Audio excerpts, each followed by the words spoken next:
The True Crime and Paranormal Podcast Festival will be held on August 25th through the 27th, 2023 in Austin, Texas.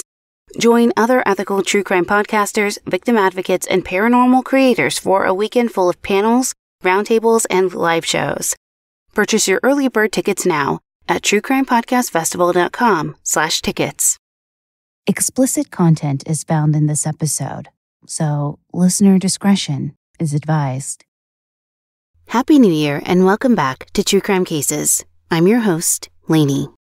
On the morning of April Fool's Day in 1990, 45-year-old Darlene Phillips called 911 to report that 85-year-old Walter Gibbs was dying at his farmhouse on the edge of Lemon, South Dakota. By the time emergency responders arrived, Darlene was beside herself with worry, and they soon discovered Walter was Darlene's roommate, as well as her ex-husband. When the emergency responders found Walter lying on the living room couch, he wasn't breathing. Walter had a long history of medical problems and was on a slew of medications, as well as having a pacemaker. So when these factors were considered alongside his old age, the EMTs figured this was an open and shut case and wrote it off as a heart attack. Walter was pronounced dead at the hospital, and since no foul play was suspected, no autopsy was performed, as it would not have been routine to do so. But a year later, local authorities received a tip that suggested things were not as they seemed. Darlene, who was in prison, was telling other inmates that she had killed Walter with the help of her new husband, Jerome Phillips, and her twin sister, Dolores Christensen. In a shocking turn of events that would only serve to make matters more confusing, Walter had actually been married to both Darlene and her twin sister Dolores on multiple occasions over the course of about 25 years. Walter first married Dolores, the two divorced, and then he married Darlene, which also ended in divorce.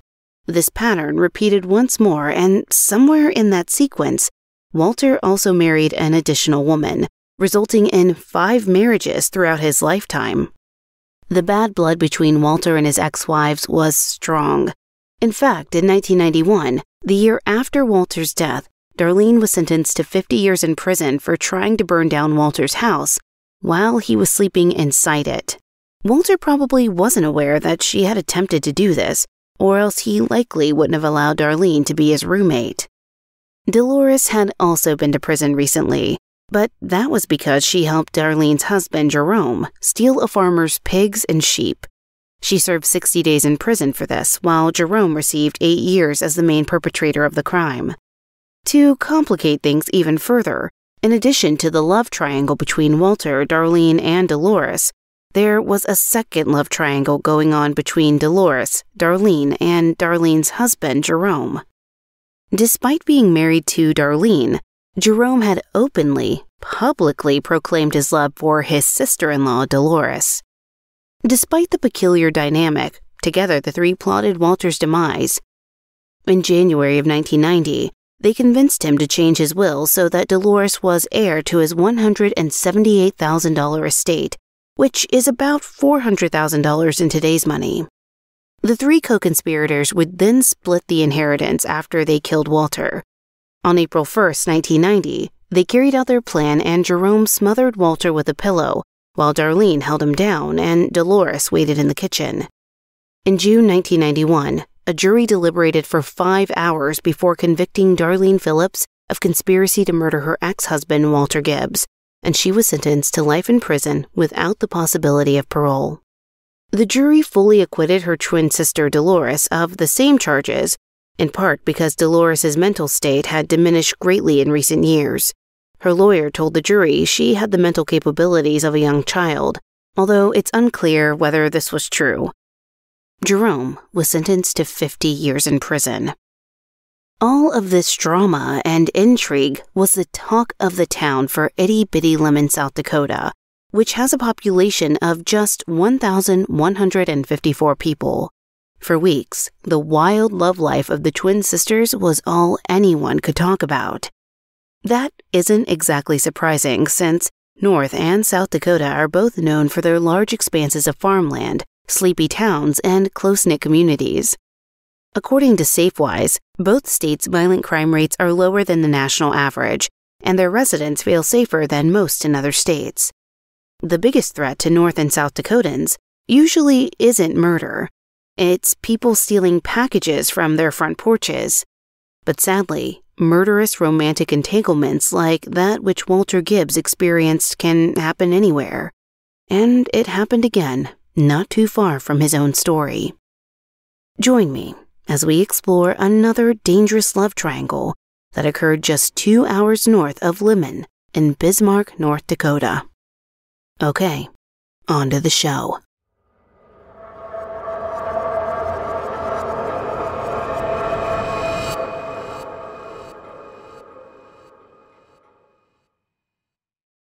Chad Allen Entzel was born on March 31, 1977, to his mother Deb and his father Ernie. He had a sister named Lori, and they spent their childhood near Halliday, which is located in the western half of North Dakota. Halliday is an incredibly small town with a population of only 231 people, with the entire town containing only one gas station, one restaurant, which is actually an Irish pub and grill, and one church. From the information available, it appears that Chad Entzel had a pretty normal upbringing in high school. He was athletic and participated in track for multiple years. Chad graduated from the Halliday public school system around 1995 and traveled 5 hours across North Dakota to attend college in Wahpeton, where he studied drafting with the hopes of being able to start a career in product development and manufacturing. Chad's friends described him as an active and hands-on guy who struggled to sit in class, so studying a technical skill like drafting was right up his alley. It's unclear if Chad graduated from his drafting program in Wahpeton, but when he was 19 years old, he traveled back toward western North Dakota to work in the city of Dickinson. While there, Chad put his newfound drafting skills to good use and began working at Steph's Church Furniture Manufacturing. During his time in Dickinson, Chad met a young woman named Susan D. Kinnixt, who was the same age as Chad and also worked in Dickinson at the Pumpkin Patch Daycare Center. The two quickly fell for each other, and the young couple was married on November 16, 1996, at First Presbyterian Church in Bismarck, Susan's hometown. After a time, Chad and Susan moved from Dickinson to Bismarck, which was the city where Chad would work and live for over 20 years. Bismarck is a medium-sized city in Burleigh County with a population of 75,000, and it is an area known for its beautiful hiking and nature paths, so it was great for an outdoorsy guy like Chad. We're not sure when, but at some point, Chad and Susan's relationship began to turn south. Later in court, Susan would claim that their relationship troubles stemmed from her belief that Chad spent more time and more money on his hobbies than he did on Susan, and it was because of this they eventually divorced. Of course, relationships are complex, and we don't know Chad's side of the story. But Susan was right about one thing. Chad did have a lot of hobbies, and some of them were expensive. Chad was an extroverted, fun person who liked spending time with his friends, and having a wide variety of interests helped him do exactly that. Chad loved to shoot darts, play golf, bowl, and race. He was an active race car driver who raced at Bismarck's Dakota Speedway often. He participated in a racing category called Thunder Fours and usually did really well, winning the Thunder Fours races 2 nights in a row in 2011. Over the years, Chad's passion for racing cars and many hours logged at the Dakota Speedway led him to a woman named Nikki Sue Hines. Nikki was also an avid race car fan, but she preferred to be in the stands rather than the driver's seat. Nikki Sue Melissa Hines was born in February of 1981 to her parents in Aberdeen, located in the northern part of South Dakota. While in Aberdeen, Nikki spent her childhood alongside her younger brother Matthew Hines, but the two never developed a close sibling relationship. As adults, Nikki and Matthew would grow even further apart since they didn't live in the same cities. Until sometime in the 2010s, Nikki primarily lived in Aberdeen with a brief move to Brooklyn, New York, while Matthew settled in Dickinson, North Dakota with his 2 sons, working as a financial analyst. We're not sure when, but at some point, Nikki married a man named Ryan, and the pair had 2 sons together. When their relationship ended, Nikki went through several legal battles to obtain full custody of their sons, so they both lived with her full-time. Sometime in the mid-2010s, Nikki was spectating races at the Dakota Speedway while Chad was competing, and when the two racing enthusiasts met, they immediately hit it off and started dating. It was a match made in heaven, and Nikki and Chad were so incredibly in love that their friends reported they were noticeably happier. But at the start of their relationship, Nikki and Chad had to overcome a major obstacle: distance. They couldn't see each other often because they lived in different cities. Nikki had only been visiting the Dakota Speedway, and she still lived 3 hours away from Bismarck in Aberdeen, South Dakota. According to Nikki, it was tough to move to Bismarck right away because she had 2 sons to think about and she would need to find a good job in Bismarck to support her family. Still, the 2 lovebirds made it work, and once or twice a month, Chad and Nikki would meet up in Jamestown, North Dakota, which was about halfway between Bismarck and Aberdeen. After enduring a long-distance relationship for a period of time, Nikki was finally able to move her family to Bismarck so that she could be with Chad full-time. Around 2015, Chad proposed to Nikki on the dance floor at their friend's wedding reception, and on May 21, 2016, 39-year-old Chad Entzel married 35-year-old Nikki Sue Entzel at a small destination wedding in Arizona. For 3 years, Nikki and Chad appeared to flourish together, especially since Chad thrived as a stepfather to Nikki's 2 sons. People who knew the couple reported that Chad was easygoing and calm with Nikki's kids. He never raised his voice at them or showed any hints of being violent. Chad also loved coaching the boys' Little League team, where the players looked up to Chad as a role model. Things were going well, and in November of 2019, Nikki and Chad's family moved into a sizable new home in a rural area just outside of the city limits of Bismarck. At the time, Nikki worked at Community Options, which is a program that helps people who might struggle to live alone, and she also ran a baking company called Savory Sweets out of her and Chad's home. To onlookers, the whole Entzel family seemed to be prospering. Nikki and Chad were both gainfully employed at jobs they liked. Nikki's sons got along with their new stepdad, and they'd moved into a nice, bigger house. What more could they possibly want? Ad break. Perfect there.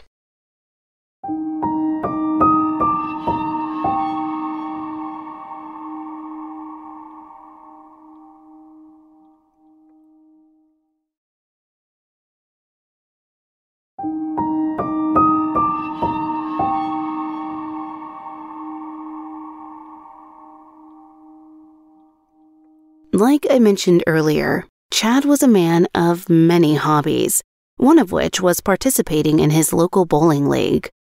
Chad was an amazing bowler, and for over 10 years the Bismarck Tribune regularly reported Chad as one of the top bowlers in his league. On multiple occasions, Chad scored a 300, which, for our non-bowling listeners, myself included, is when a bowler gets a strike for all 10 frames, otherwise known as a perfect game. As you might imagine, to become this great at bowling, Chad had to be practicing constantly, and he had 2 weekly bowling nights per week which took place on Monday and Thursday. On Monday, December 30th, 2019, Chad went bowling like he always did, from about 7 p.m. to 10:30 p.m. That night, Chad's bowling teammate said that he was in good spirits. One of Chad's friends had to miss that particular bowling session, so he texted Chad later to see how it went, but Chad never responded to the message. The next day, on December 31st, Chad's wife Nikki called his work and explained Chad couldn't come in because he was sick. On January 1st, 2020, everyone was enjoying their New Year's Day holiday, so no one was worried too much about Chad's whereabouts. But on January 2nd, Chad's coworkers became concerned when he didn't show up to work again, and it wasn't like him to no-call, no-show like this. Chad's colleagues called Nikki and explained that Chad was missing, but Nikki said she was too busy at work to check on her husband. She assured them that she would be able to see if he was okay later in the day. Dissatisfied with this response and fearing the worst, Chad's coworkers went above and beyond by driving to Nikki and Chad's house to check on him. When they arrived at the Entzel home, they were surprised to find that Chad's pickup was in the driveway with a frozen water bottle inside of it, which indicated Chad hadn't warmed up his truck recently. The coworkers knocked on Chad's door, but no one answered. Nikki's 2 sons were staying with Nikki's parents in Aberdeen for winter break, so they weren't home to answer the door either. Distressed about Chad's safety and out of options, Chad's coworkers called the police and asked for a welfare check. Local authorities arrived at Nikki and Chad's house, but they didn't find anything abnormal outside or when looking through the house windows, so they didn't forcibly enter the home. Hours later, Nikki arrived home after work at 5:20 p.m., and as soon as Nikki opened the door to her house, she called 911. When Nikki spoke to the emergency operator, she said the following: "I came out here to check on my husband. I received a text message that he didn't come into work today, and I've been out for a few days, so I'm coming here to check. And I walked in the house, and it's smoky. I can't get in the door." In the recording, Nikki sounds concerned and frightened for her husband's well-being. At one point, she begins sobbing, and the operator has to help calm her down. Minutes later, police and firemen arrived at the Entzel home. When they got there, they put out a small fire near the basement's furnace and another one in the upstairs bedroom, which is where the authorities tragically also discovered Chad's deceased body. He was found on the floor, was totally naked, and had sustained what appeared to be a single, close-range gunshot wound to the head. There was an outline of soot around both the shotgun and Chad's body, indicating they had been there before the fire started, and since there was no soot in Chad's throat or lungs, experts were led to believe Chad wasn't alive during the fire, so he must have died beforehand. At first glance, the emergency responders thought the answer seemed clear. Chad had completed suicide or accidentally discharged the shotgun, and then the house had accidentally caught fire. There was only one shell in the shotgun, which affirmed the responders' theories. When officers spoke to Nikki at the Entzel house, her demeanor was very calm for a grieving widow. But, of course, we know, everyone reacts to trauma in different ways. Besides, Nikki may have good reasons not to grieve her newly deceased husband. As soon as local authorities began speaking with her, Nikki explained to them that Chad was a wife-beating alcoholic. She immediately showed one officer a picture of a bruised arm, explaining that Chad often hit her when he was drinking. Later, the officer would report that it wasn't clear whether this was a photo of Nikki's arm or someone else's, and that the 2 bruises on the arm were very small. The officer was taken aback by how prepared Nikki was with the photo, whipping it out during an interview immediately after her husband died. He also found it odd how many unnecessary details Nikki provided him, including that she was planning on leaving Chad and moving to Texas without him. She already had a job interview lined up in a couple of weeks. So it turns out that Nikki and Chad's seemingly picture-perfect life had actually been falling apart for quite some time. Similar to Chad's first wife, Susan, Nikki was frustrated that Chad spent too much time and energy on his hobbies, like bowling and racing, and she was upset that since Chad was never home, many responsibilities fell to her. According to Nikki, Chad had a gambling problem, and his creditors would often harass her when he couldn't be reached. While Chad's gambling has never been conclusively proven, he did have a payday loan which indicates he may have struggled to manage his money. Nikki claimed Chad enjoyed terrorizing her, and when Chad said he wanted to play drinking games, it was actually a code phrase for Chad getting drunk and beating her. In the months leading up to Chad's death, Nikki told multiple friends and family members that Chad was abusing her and drinking to excess all the time. She told Chad's sister Lori that she and Chad were constantly fighting, especially when Chad was drunk, explaining to Lori that Chad had a drinking problem but refused to seek treatment for it. The whole situation struck Lori as weird because she only knew her brother to be a social drinker, and when Chad was drunk, he was giggly, not angry. Nikki also showed Lori her bruised arm, like she did the police later on, But this time, Nikki attributed the bruises to her ongoing illnesses, not Chad's abuse. Nikki told similar tales of Chad's abuse to her friend Michelle Mundy and texted her photos of herself with a black eye, an unidentified bruised leg, and an unidentified bruised arm. Nikki also complained to Michelle that Chad cheated on her and was racking up gambling debts. To others, Nikki said she reported Chad's abuse to the doctor, but that she wouldn't leave him because she was scared he would hunt her down if she did. That December, Nikki met with her brother Matthew at a McDonald's to exchange Christmas gifts for their children. And during this visit, Nikki told Matthew that she and Chad were having problems. Once again, she explained that Chad was abusing her, that it was especially bad when he drank, and she also told Matthew she had bruises on her legs from the abuse, but Matthew claimed that he never saw them.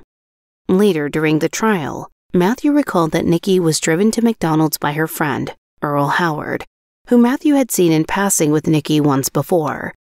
Matthew thought it was unusual when Nikki left McDonald's, hopped into the passenger side of Earl's pickup truck, and rather than remain on the passenger side of the truck's bench seat, scooted all the way across to sit right next to Earl. Matthew felt this was inappropriate behavior for a married woman like Nikki. Around Christmas, Nikki and Chad drove to a family gathering in separate cars, and Nikki left the celebration early to go to the gym. Later, Nikki told a friend of hers that Chad would sometimes follow her to the gym in his vehicle because he was worried Nikki wasn't going to the gym at all, but was instead cheating on him. On the evening Chad's body was discovered, Nikki spoke with the police officers and explained Chad's ongoing drinking and physical abuse. Nikki said that her home security was faulty and the cameras and door sensors didn't work, but miraculously they did when she showed the investigating officer the security app on her phone. Nikki agreed to let investigators search her phone because she had a brand new and unactivated phone in an Amazon box in her car. Police snapped a photo of the Amazon box and noticed that the mailing address on the box was to a 43-year-old man named Earl Roy Howard from Bellwood, Ontario, Canada. This was the first the police had heard of Earl, so they took note of his name for later.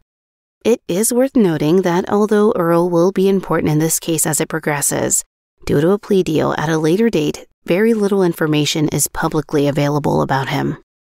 Nikki's brother Matthew soon arrived at the house to help Nikki through this tragedy. Although the siblings weren't close, their mother had requested Matthew come to Nikki's aid since he lived closer than most of the other family members.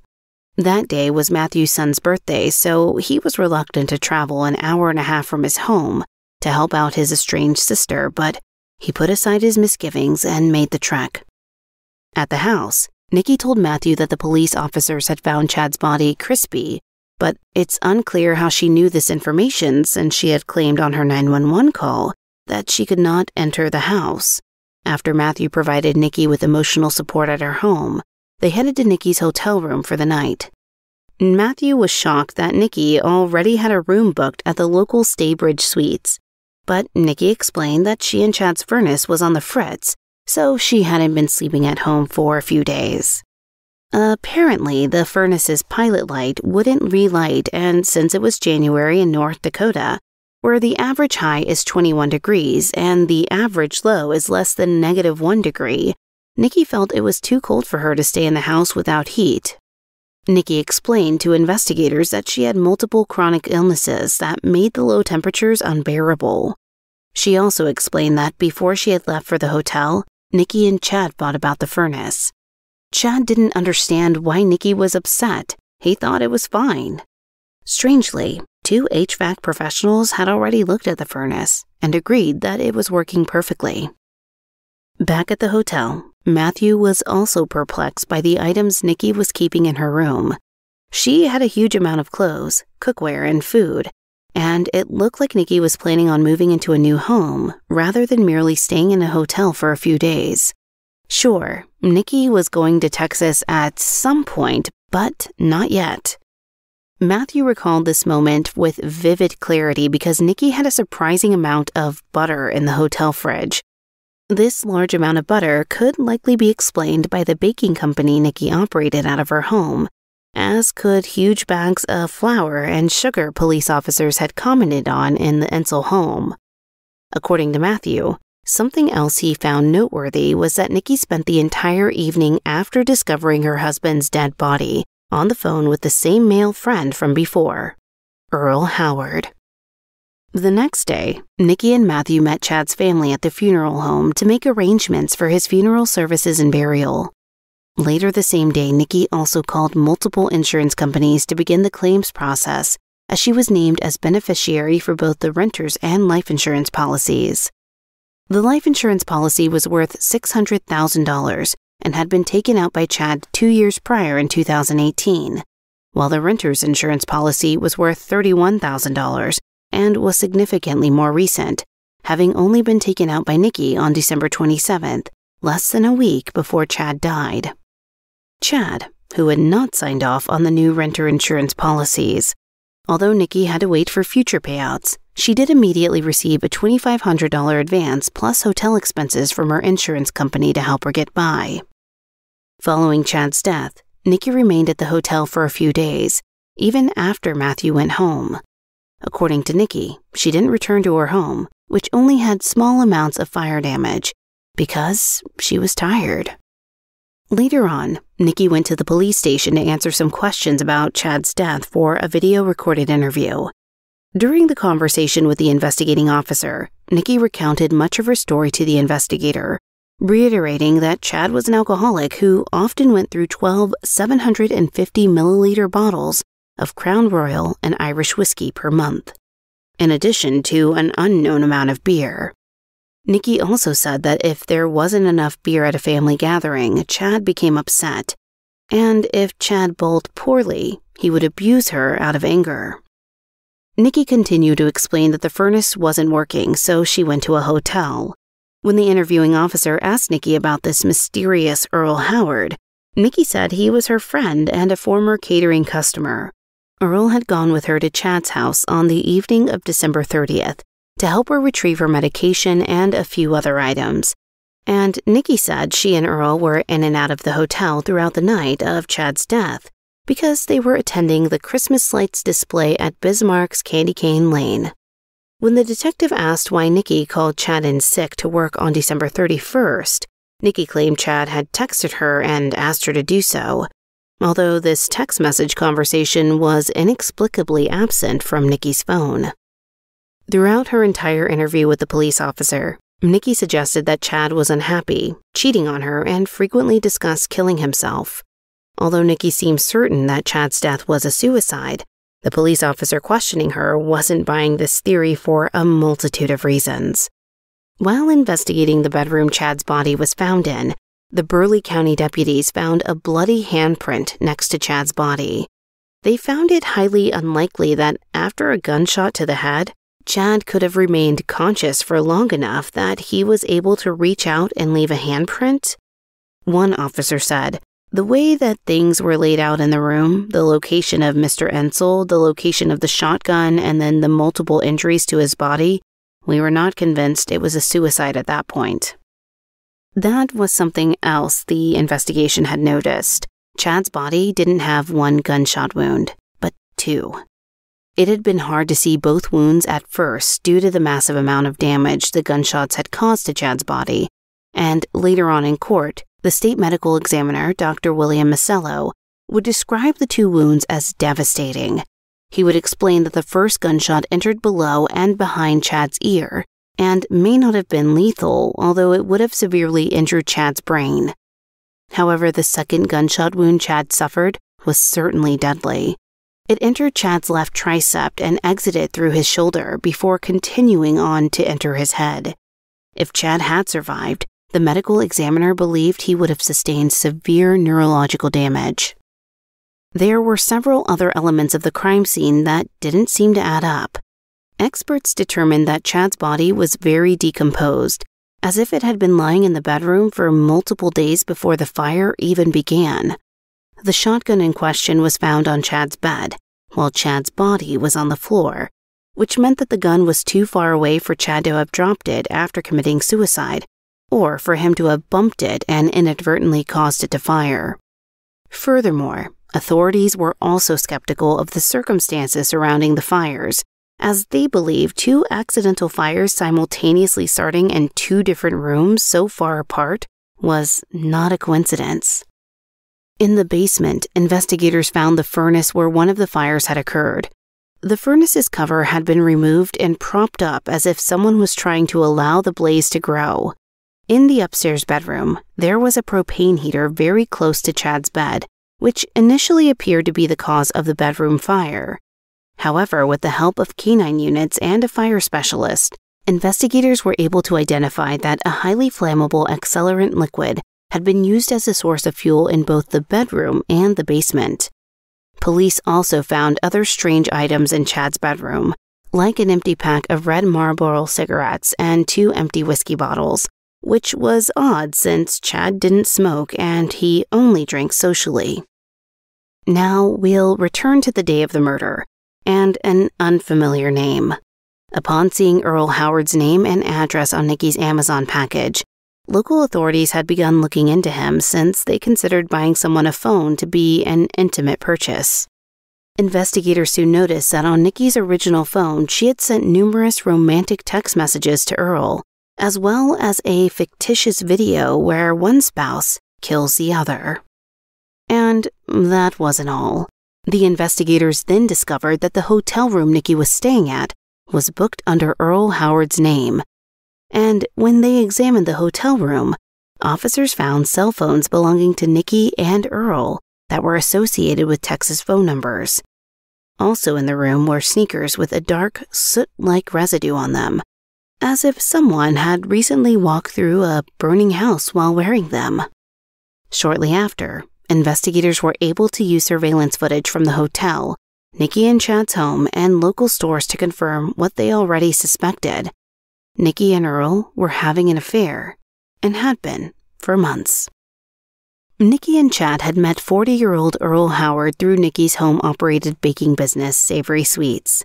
While all three adults were friends, Nikki and Earl connected especially well, and by October 2019, Earl was driving from Canada to the U.S. multiple times a month to visit Nikki in Bismarck and other cities. From examination of phone records, the police realized that Earl and Nikki planned to run away to Texas together, and that they were going to bring Nikki's sons and Earl's daughter with them. Nikki felt Earl could provide her with financial stability and help her pay off Chad's debts, and Earl encouraged this feeling, assuring Nikki that he would take care of her, saying that he had multiple people watching over her in Bismarck. It was around the same time that Nikki and Earl met that Nikki and Chad's relationship began deteriorating. They stopped sharing a bedroom and began fighting more. Then Nikki started telling her friends and family about Chad's alleged drinking and abuse. During Nikki's video interview at the police station, the investigating officer knew all of this information. After letting Nikki speak, he informed her that he knew she was lying, and that investigators had corroborated the times Earl and Nikki left the Staybridge Suites, finding that they aligned perfectly with the timeline of when Chad was murdered. Shortly after the officer put pressure on Nikki to start being honest, her story changed dramatically, and she even shared that she was kind of relieved that Chad was gone. Based on her confession and the evidence gathered by local authorities, this is the most likely version of events on the days before and the night of Chad Entzel's death.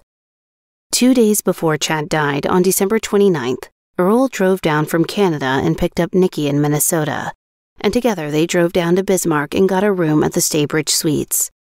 The next day, Earl and Nikki went to Chad's home in the evening under the premise of retrieving Nikki's things.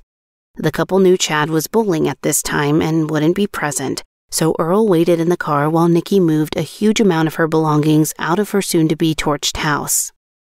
At this time, investigators believe that Nikki also planted a shotgun in Chad's home for later use. Then, on December 31st, Nikki and Earl returned to Chad's home around 1 a.m.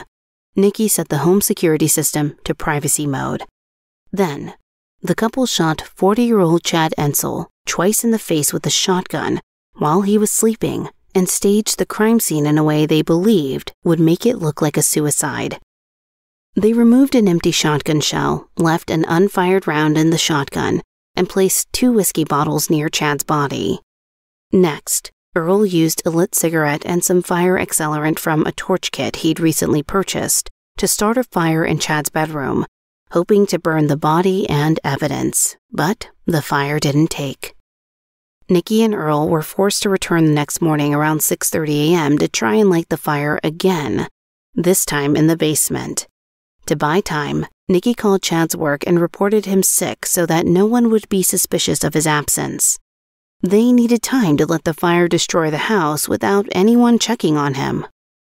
By the end of the interrogation, Nikki blamed Earl for murdering Chad, claiming that she wasn't in the room when it happened. She admitted to going back to the house with Earl to set the fire, but she said Earl was the one to actually light the blaze. It is unclear whether she was telling the truth. On January 7th, 2020, Nikki was arrested, and 2 days later, on January 9th, Earl was also arrested.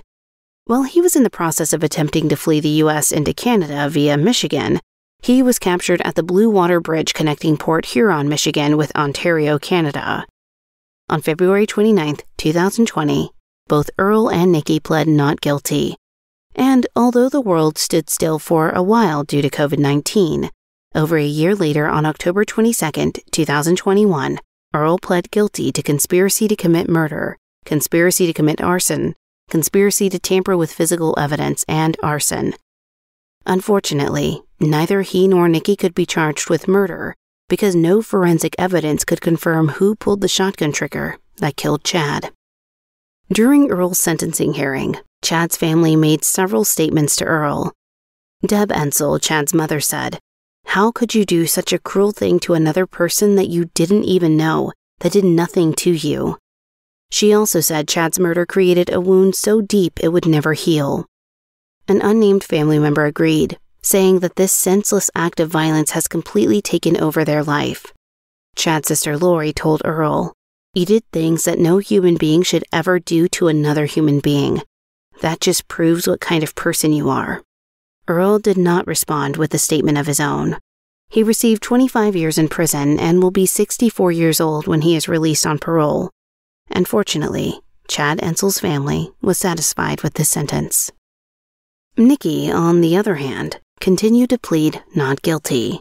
Her 6-day trial began on September 27, 2022, where she faced 3 conspiracy charges for murder, arson, and tampering with physical evidence. Prosecutors claimed that Nikki and her boyfriend Earl planned the murder of Chad Entzel, and after they killed him, they attempted to set Chad's house on fire to cash in on a renter's and life insurance policy, as well as other payouts. The prosecution called 45 people to the stand, including police, fire investigators, Chad's family, Nikki's family, and the state medical examiner. During the trial, it was revealed that Nikki was cheating on Chad with Earl, and also cheating on Earl with additional men. Nikki's defense team called 0 witnesses to the stand, and on Tuesday, October 4th, 2022, after 2 hours of deliberation, the jury found Nikki Sue Entzel guilty of all counts related to murdering her husband, Chad Entzel, 3 years earlier. Chad's sister Lori Krause said, "We hoped and prayed the jury would see Chad for the guy he was, and not for who she said he was. Obviously, that came through loud and clear." Nikki's sentencing hearing was initially scheduled for January 4th, 2023, where she was facing up to life in prison. However, there were some issues with some pre-trial documentation and a psych evaluation that was not done in proper time. So her new sentencing date is March 6, 2023.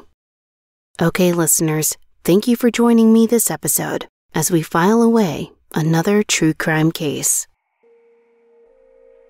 Thank you for listening. If you like our podcast, please review us on Apple Podcasts or your podcast player of choice, but only if you're going to give 5 stars, because it's really a big help. Okay, we'll take 4. Follow us on social media. We're active on Twitter at truecrime_cases, Facebook at facebook.com/truecrimecaseswlaney, and Instagram at truecrimecaseswithlaney. You can follow me personally on Laney Hobbs VO on Instagram and Laney_VO on Twitter. Our website is truecrimecasespodcast.com, and we'd love to hear your episode suggestions. Send us an email, tcfcpod@gmail.com.